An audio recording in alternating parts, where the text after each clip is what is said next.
النهاردة معادنا مع واحد من أقوى أفلام الرعب. فيلمنا بيبدأ بكلارا، ست بيت واقفة تغسل الأطباق، لكن بتسمع أصوات غريبة جدا وكأن المواسير بتزن أو حاجة بتخبط فيها، والمية كأنها بتتنفس. وبيدخل عليها جوزها خوان بأخبار سارة جدا إن الكلب اللي هم خبطوه ما ماتش ولسه عايش، وبتقوله إن هي ما طبختش عشان بتسمع أصوات غريبة جدا في المطبخ. وبيروح يشوف الموضوع فعلا وبيلما تلاقيش دي ممكن الأنابيب قديمة شوية، وبسبب جارنا اللي عمال يخبط في بيته ليل ونهار، وهو سبب كل الأصوات اللي بتحصل دي. لكن هي بتقول له أنا واثقة جدا من اللي سمعت، دي أصوات بشرية وبتقول إنها هتقتلني. وفي الفجر بتقوم تصحى عشان تاخد دش، وزي إخوان بيصحى على صوت تخبيط جامد جدا. بيقعد يخبط على الحيط عشان جاره يبطل تخبيط، بس ما منوش فايدة. وبيروح له لحد عنده وبيخبط عليه وبيقول له أنت لو ما بطلتش تخبيط أنا هبلغ البوليس. ولما بيرجع بيلاقي إن صوت التخبيط ده جاي من الحمام بتاعه، واول ما بيدخل الحمام بيلاقي الحيطة مليانة دم، وبيلاقي قوة غريبة رافعة مراته لفوق وبتمطوحها يمين وشمال، وبيحاول يمسكها علشان تقف لكن ما بيقدرش، ومن الصدمة بينهار ويقعد يصرخ. واضح جدا ان احنا بنواجه قوة شريرة ما عندهاش قلب ولا رحمة. وبيدخل السجن طبعا لان في نظر الشرطة هو اللي قتل مراته. وفي 3 خبراء ظواهر خارقة جولوا السجن في زيارة، جونا ومورا وروزنتو، وهنسميه رز عشان نسهل الاسم. بيزوروه وبيصدقوه وبيقولوا ان هم واجهوا حاجات زي كده قبل كده، هيحاولوا يلاقوا دليل علشان يخرج من سجن، بس لازم تقول لنا على اي حاجة غريبة لاحظتها في اخر اسبوعين. فبيقول لهم ان جاره والتر كان عمال يخبط في بيته ليل ونهار بسبب اعمال الترميم. ومن هنا بنروح لوالتر اللي هو جاره علشان نعرف قصته. قاعد في الشغل وعمال يتصل بمكتب الدكتورة مور، وبيقول لهم ان هو محتاج يكلمها شخصيا علشان تفهموا الحاجات الغريبة جدا اللي بتحصل في بيته. واضح ان الموضوع كبير جدا يا جماعة. لكن المساعدة بتقول له ان الدكتورة مشغولة واتصل بينا. وبنرجع لبيته فجأة وهو بنايم على السرير بنلاقي ان السرير بيتحرك وبنسمع صوت تخبيط جامد. واول ما بيبص تحت السرير بتاعه ما بيلاقيش، لكننا بنشوف شبح او مخلوق ما موجود تحت السرير، بحيث ان هو مايل تقية العصاري كده. وفجأة النور بيقطع وبيحاول يوصل الفيشة بتاعت الاباجور عشان نلاقي الشبح اتحرك من ورا، ومن خوفه بيستخبى تحت الملاية عشان نلاقي ايد طويلة هنسمي المخلوق ده ذات الصوابع الطويلة بتحاول تمسكه، مش عارف علشان تطمنه ولا عشان تجيبه من شعره. واول ما بيصحى من النوم مش عارف جاله النوم ازاي بيلاقي ان الأوضة اتبهدلت تمام. وتاني يوم بيحاول برضه يتصل بالدكتورة، لكن المساعدة بتقوله ان هي بطلت تقبل حالات من غير دليل مادي. وبيقرر ان هو يصور نفسه وهو نايم. يا واد يا فتي.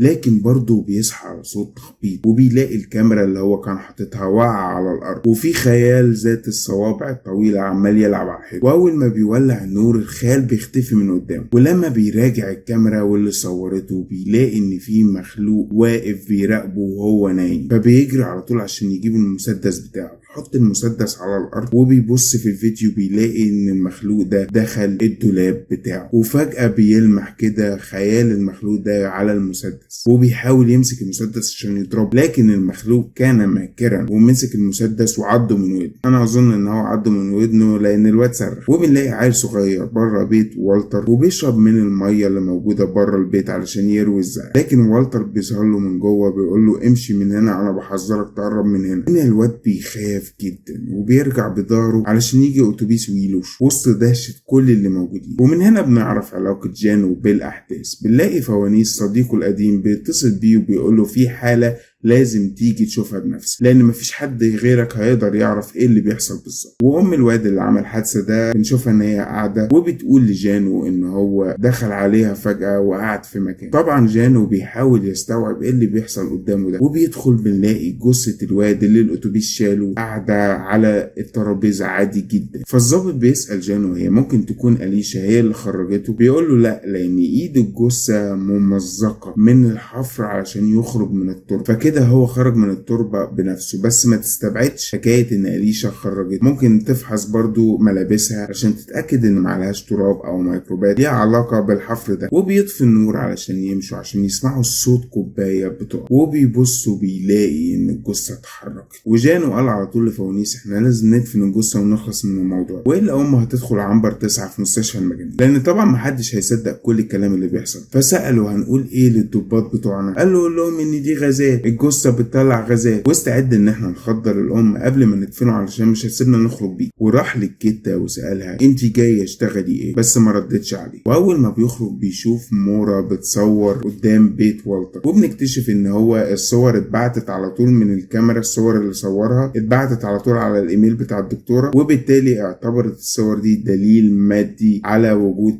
ظاهرة خارقة عنه. واول ما بيتعرف عليها الدكتور جانو بنعرف ان هو يعرفها فعلا بس مش بشكل شخصي، هو معجب جدا بالشغل اللي هي بتعمله، وهو بيقترح عليها ان هما ينضموا مع بعض ويحققوا مع بعض في الموضوع. وفوانيس بيقول لجانو احنا لازم نستنى شوية لان العيون كتير حوالينا، وجانو بيقول له تمام انت حاول تتصرف في الموضوع بس لازم تجيب خرسانة كمان علشان ندفن الولد. بيقول له خرسانة ليه؟ قال له انت عايزه يخرج تاني يعني؟ وبيدخل مورا علشان تشوف الجثة بنفسها، بس بنلاقي ان هي رياكشناتها عادية خالص، باين عليها الست دي تقيلة قوي وهتنفع. وبنلاقي عيل صغير رزل من زمايل الولد بينط للبيت جوه وبيخبط له على الازاز، فالجثة بتبص له كأنها بتقول له افندم انا موجود، وبيجري طبعا من الرعب بس شنطته بتقع منه. وجانو ومورا بيسمعوا صوت الشنطه وهي بتقع، بيخشوا يروحوا جوه على الجثه عشان يلاقوا شنطه الواد، ومورا بتقول له احنا لازم ننقل الجثه حالا، وبالفعل بيقرروا ان هم ينقلوها في الثلاجه اللي بره. لكن الواد زميل الجثه بيصورهم فيديو، بيصور كل حاجه، وبيوصل فوانيس يقول ان هو جاهز كل حاجه للدفنه، لكن بيسمع صوت عياط الواد من جوه والواد بيخبط له، وبيقرروا ياخدوه بالثلاجه كده هيلا بيلا ويدفنوهم هما الاثنين مع بعض. وبنرجع بقى للزياره بتاعتهم لاخوان في السجن، لان كل الاحداث دي كانت احداث قبل ما يروحوا يزوروا اخوان في السجن، وبيطلبوا منه تصريح ان هما يقعدوا في بيته ويحققوا في الموضوع،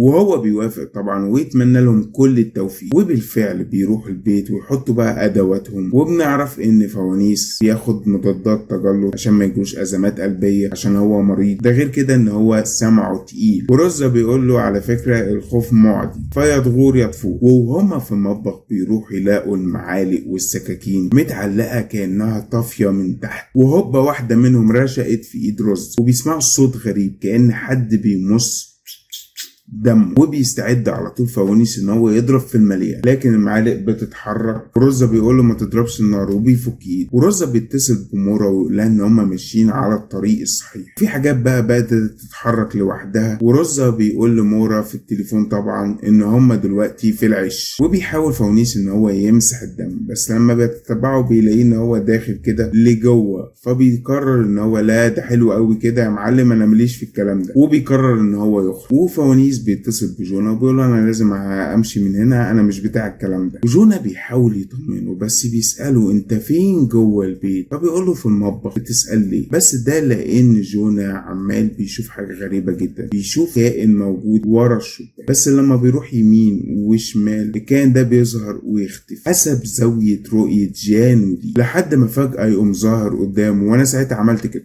وبنرجع لمورا عشان نلاقي ان الآلة بتوجهها لمكان القوة الخارقة، وبنلاقي شق كبير في الحيط، وفوانيس رايح لرزة علشان يقول له انا ماشي مش بتاع الكلام ده، فبيقول له تعالى تعالى لقيت حاجة جميلة قوي، وبيقول له بص تحت السرير فاضي، تعالى بص بقى من الناحية التانية. واول ما بيبص بيلاقي رجلين ابو الصوابع، ورزة بيقول له هو بيضحك دي الضلمة والنور واقعين مختلفين في نفس الزمان والمكان يا صلاة النبي. بس بنفاجئ ان في مخلوق تحت السرير، وبيترعب فوانيس وبيخرج بره ولسان حاله يا عالم يا معفنه، وبيروح لجانو عشان يلاقي النافذه بتاعته مكسوره، وبيسمع صوت جانو بيصرخ جوه النيش، بيروح يحاول يخرجه بس بيلاقيه ان هو عينيه جواها ازاز وعمال يصرخ. وفي نفس اللحظة مورا كانت بتبص للحيطة اللي هي مشقوقة، وبتلاقي والتر جوه بس اتحول لكائن غريب عينيه بتنور وشكله بقى عفريتي خالص، وبيدخل عليها فوانيس عشان يحاول يفهم ايه اللي بيحصل بالظبط، وبتقول له مفيش تفسير لسه بس في نظرية، بتقول له ان احنا بنواجه ابعاد مختلفة مترابطة باتزان، وكل بعد فيه حياة ما، والمية هي اللي بتنقل الحياة دي لعالمنا احنا او بعدنا احنا عشان تستقر وتعشش فيه وتبتدي تتكاثر حتى لو جوه اجسام. بمعنى ادق دي مش اشباح،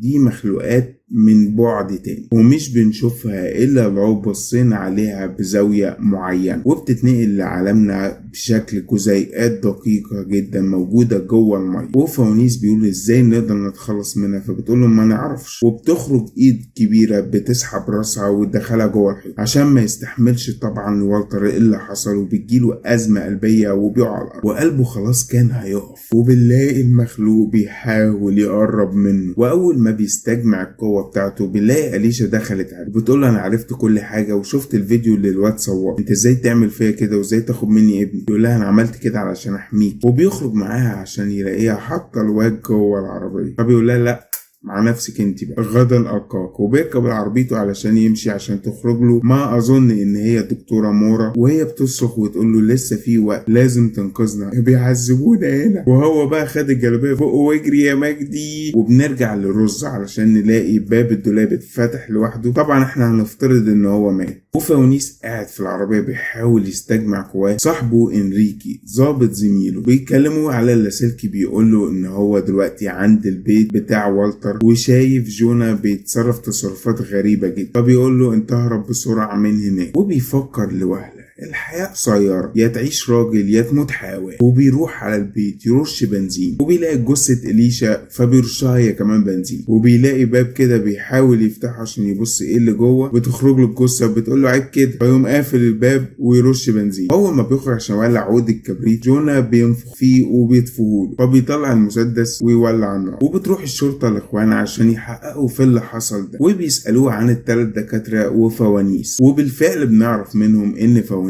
ولع في البيت وهما معتبرينه جثة. بس اخوان بيبص كده في الهوا وبيسألهم هو ده معاكم؟ فبيسألوه انت تقصد مين؟ فبيديهم صورة رزة وبيقول لهم هو ده اللي واقف هناك بس وشه محروق، يعني الحريق ما قدرش يتخلص من المخلوقات دي. لكن فجأة الكرسي بيتحرك ويخبط في الكاميرا. وكده انتهى الفيلم بتاعنا. هل عجبكم الفيلم ولا لا؟ قولوا لي رأيكم تحت في التعليقات، ولو في افلام تانية عايزيننا نتكلم عنها يا ريت تقولوا لي برضه في التعليقات. كان معاكم كريم رمضان. لو عجبك الفيديو ده بقى تنساش تدوس لايك وشير الفيديو عشان نوصل لعدد اكبر من الناس، ولو عجبك المحتوى بتاعي متنساش تشترك في القناه وتفعل الجرس عشان ما يفوتكش اي فيديو. بس ما تخليش اي فيلم او اي فيديو يلهيك عن الصلاه وعباده ربنا.